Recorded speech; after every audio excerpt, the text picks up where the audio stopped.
Hello everyone, welcome to my another vlog. आज मैं आपको अपने साथ लेके चल रही हूँ कोणार्क सूर्य मंदिर, जहाँ हम सिर्फ दर्शन नहीं करेंगे बल्कि जानेंगे इस अद्भुत मंदिर से जुड़े कुछ बेहद ही इंटरेस्टिंग है। तो चलिए शुरू करते हैं हमारा कोणार्क का सफर। ओडिशा के कोणार्क में खड़ा ये मंदिर सिर्फ एक मंदिर नहीं बल्कि पत्थरों में बनी एक ऐसी कहानी है जिसे देखकर आज भी यकीन करना मुश्किल हो जाता है। सामने से इसे देखकर सबसे पहले जो चीज अटेंशन खींचती है वो है इसकी विशाल संरचना। इस मंदिर को सूर्यदेव के रथ के रूप में कल्पना किया गया है। इतिहास के अनुसार कोणार्क सन टेम्पल का निर्माण 13वीं शताब्दी में ईस्टर्न गंग डायनेस्टी के राजा नरसिम्हदेव प्रथम के शासनकाल में हुआ था। यह मंदिर सूर्य देव को समर्पित है और इसकी पूरी आर्किटेक्चरल डिजाइन सूर्य के रथ की कल्पना पर बेस्ड है। अब आते हैं इस कोणार्क की सबसे फेमस चीज, इसके विशाल पत्थर के पहिए पर। मंदिर की बाहरी संरचना में 24 विशाल पहियों को सूर्य के रथ के पहियों के रूप में दिखाया गया है।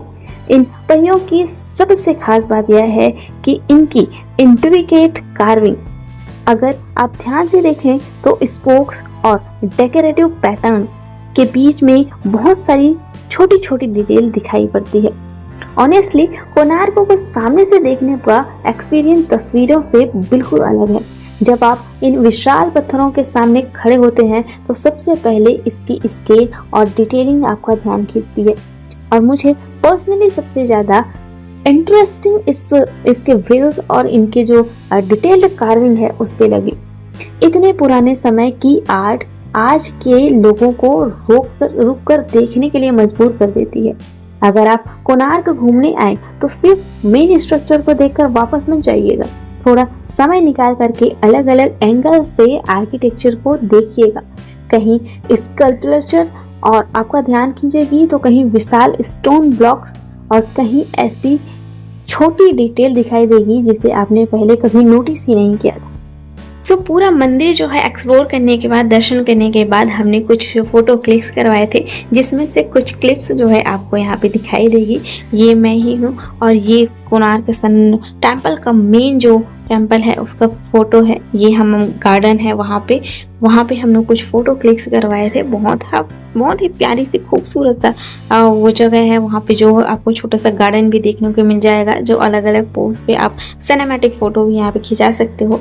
दर्शन करने और फोटो खिंचवाने के बाद ये जो रास्ता है वो हमें बाहर की तरफ लेके जाता है, जहाँ पे थोड़ी ही दूर पे जो है वहाँ का लोकल मार्केट देखने को मिल जाता है।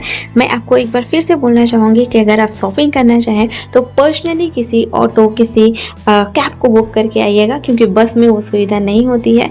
फिर हम निकल गए थे हमारे नए डेस्टिनेशन पर। तो दोस्तों, ये था मेरा कोणार्क सन टेम्पल का सफ़र। अगर आपको मेरा ये वीडियो छोटा सा कोणार्क एक्सप्लोरेशन पसंद आया हो तो वीडियो को लाइक ज़रूर कीजिएगा और ऐसे ही ट्रैवल ब्लॉग्स के लिए चैनल को सब्सक्राइब करके ज़रूर रखिएगा। मैं मिलती हूँ आपसे अगले सफ़र में, तब तक के लिए अपना ध्यान रखिए। Take care and bye bye.